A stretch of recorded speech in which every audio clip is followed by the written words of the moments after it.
So a few months back, DIY Watch Club were kind enough to send me this dive watch of theirs. Well, in pieces, that's that whole thing. I really do quite like this watch. It really surprised me in how fun and just generally nice it is to wear. And if you're curious about DIY Watch Club, do use my link in the description if I remember to put it there. But I recently moved this off their quick release leather strap, attached some spring bars and put it on a NATO strap. And it's got me thinking that I might have been missing out all along by not having a dive watch. The bezel on this is surprisingly useful and surprisingly satisfying to use as well. The look makes me feel all practical and rugged like a manly man, and maybe I have been missing out. So today I'm going to be looking at 10 different dive watches that I might buy to indulge myself a little further. So no Ploprovs, no Submariners, no Glashütte original CQs, but realistic, sort of affordable dive watches that I think are quite interesting. Give it a few weeks after this video, I'll buy one and make some videos for you guys on it, hopefully covering the cost of the watch in the first place. I get a new watch, you get more Doug's Watches videos. It sounds like a pretty good deal to me, so to make sure that it happens, do make sure to like and subscribe before you go. So to kick this off, it has to be a watch I forgot about for a long time, the Omega Seamaster 300 meter. And I know I said affordable, but bear with me. I'm not talking about the new £5,600 watch, but the one from my childhood. Your neo-vintage models, like the 254180 and 253180, and going a little bit further back, the Peter Blake, the 225450, a favourite of my comment section as it turns out. I recently featured this watch in my surprisingly affordable luxury watches video. Do go check that out when you're done here. But this Seamaster has a special place in my heart thanks to the slightly later model, the 222080, that appears on Daniel Craig's wrist in Casino Royale. Now he opens the film wearing a Planet Ocean, but the Seamaster 300 meter that's on his wrist in the casino scene, sticking out of his sleeve, contrasting against the felt of the poker table. I love it, and I remember that this was the first time I ever actually noticed a watch, and since then I've always had an inclination towards Omega. But as brilliant as these watches are, I think for the dive watch that I intend to scratch up and abuse a little bit, this is just a little bit out of budget for the time being, but maybe I'll pick one up next year. Now then, on the complete other end of the budget, we have the Seiko SKX007, quite possibly one of the most iconic watches that happens to fall into the affordable category.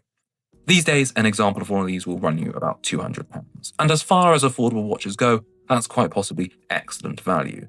To get something that is iconic and has its own mythos in a way that its successor simply did not. The SKX007 built its own story as a dive watch, unlike many others that decided to bask in the shadow of the Rolex Submariner. And that's all because of two things. The watch's 4 o'clock crown position, an iconic Seiko feature that makes the watch visually unique enough to become its own thing and not just an homage, as well as its Jubilee-style multi-link bracelet in place of the more conventional Oyster Divers bracelet. However, this watch is not perfect. It has a hardlex, not a sapphire crystal. Easier to scratch, yes, but harder to shatter, so you win some, you lose some. But also we must talk about the 7S26 movement. It is reliable, yes, but is it accurate? No. Does it have hand winding? No. Does it have hacking seconds? No. But does it matter to me? A watch I'd only wear every now and then? Likely not. Is it still a good buy today? I'd say so. And at the very least, any money you put into one is pretty safe. It's an icon of the watch world, and I don't see these going down in value. Moving on then, I'm thinking about a watch I borrowed earlier this year, the Citizen EcoDrive Promaster Diver. Now, if you want to find out more about this watch, do go check out my full review of it. My videos have come on a long way since then, but I stand by my opinions in that one. As far as functional dive watches go, this lets you have your cake and eat it. The watch looks a lot more expensive than its price would suggest in the flesh, and it leans more into that functional tool look of a dive watch than the fashion-centric take does. But there is an undeniable charm in that. The dial is easy to read, the EcoDrive movement is damn accurate, and the bezel action quite satisfying. There are bracelet and automatic models available, yes, but if you actually want a dive watch for, diving, the watch I played with is likely the way to go. Now then, a brand I've looked at a lot over this past year, but rarely for this watch. I've more so been drawn towards the Rallygraph Mecha Quartz model. looking to scratch that vintage chronograph itch of mine. But the Yema Superman seems like a very compelling skin diver style watch. With the ever-present Seiko SW200 movement, a lot of the concerns that come with a microbrand do appear to be lifted. And for whatever reason, the Superman appears to be able to be had for an absolute bargain. I've watched numerous auctions over the past few days close for under £200, which is literally 30% of the purchase price for one of these models new.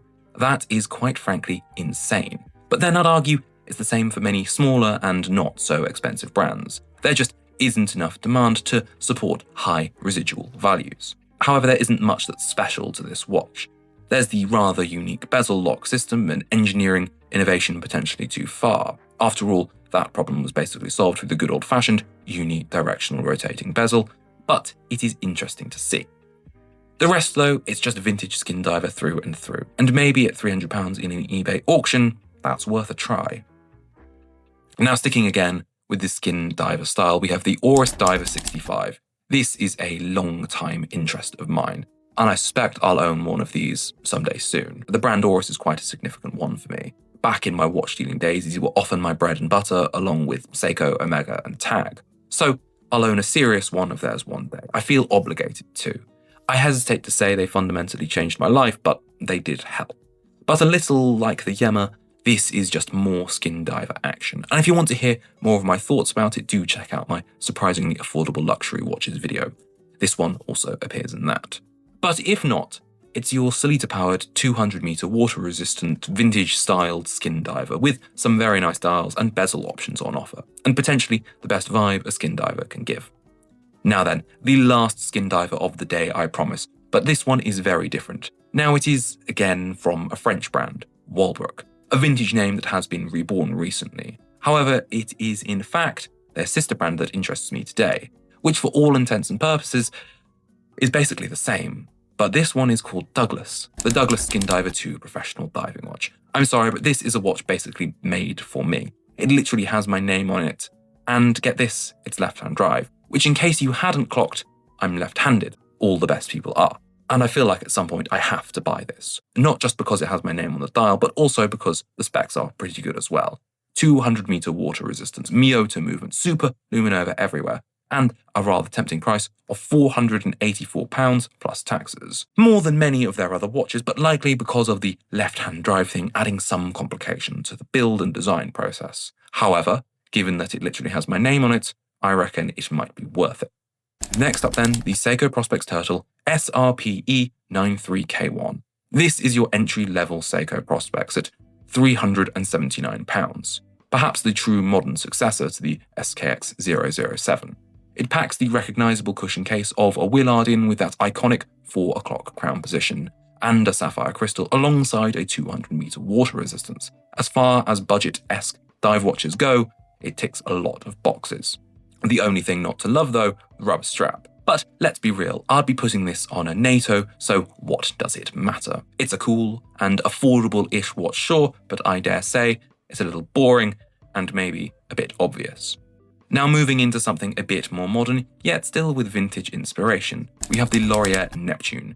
This microbrand has really caught my eye over the past year, largely because of how much character they pack into a very modest price. The Neptune leans into that 1960s diver aesthetic, domed crystal, gilt accents, and a solid case design that feels both retro and refreshing at the same time. And let's be honest, I think it is just an incredibly charming watch from an incredibly charming brand with some excellent creative marketing behind them. For around £500 to £600, you get a watch that looks like it could have come straight out of a vintage Omega or Rolex catalogue, but with the reliability of a modern Miyota automatic movement. What is not to love? This is definitely a strong contender that's affordable, stylish, and doesn't scream mass-market dive watch. There's just enough different here to mean that to the unknowing eye, it's just another dive watch. But to those that know, they know. Next up, the Unimatic U1 Classic. Now this one is a bit of a statement piece. Italian design meets German engineering. And it's unapologetically minimalist in all the right ways. A true break from everything else in this list. This is for people who want a dive watch that's bold, modern, and a little different. And sometimes I think that might be me. The U1's design is incredibly clean with no unnecessary distractions on the dial. Price-wise, it's just under £700, which is more than some of the other watches we've looked at today. But in return, you're getting something that's unique, apparently very well built, and with a design language that is instantly recognizable among enthusiasts. I could see this being the sort of watch that sparks conversations with other watch people if you bump into them in the wild. But it must be said, for £700, a Seiko NH35 movement could seem a little steep. Finally, we've got the Doxa SUB200. Now, Doxa is a brand with serious dive heritage. They've been doing this since the 1960s, and their watches have always been about function first, giving them a rather unique look. But unlike their larger sub-models, the SUB200 is wearable, approachable, and dare I say, incredibly fun. This is a watch that's all about the iconic Doxa aesthetic, meaning bright dial options, prominent hands, and a bezel that is rather joyous to spin.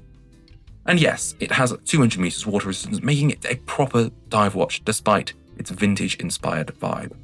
It's also a bit of a gateway into the world of true dive watch heritage, like a Submariner, without breaking the bank. At around £850 to £900, it is not cheap, but considering the pedigree, build quality, and the unmistakably iconic Doxa style, that does seem like quite a compelling package for the price. But better still, it uses the ever-present ETA 2824-2 movement, which Doxa apply their own rotor to, meaning that come service time, it's not going to greet you with a major surprise.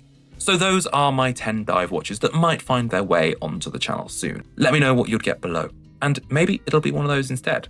As ever, thanks for watching. If you like my work, do consider becoming a channel member. You'll get an extra video each month, as well as a few other perks. If not, do remember to like and subscribe before you go. It helps me out just a little bit. I'll see you next time. Bye-bye.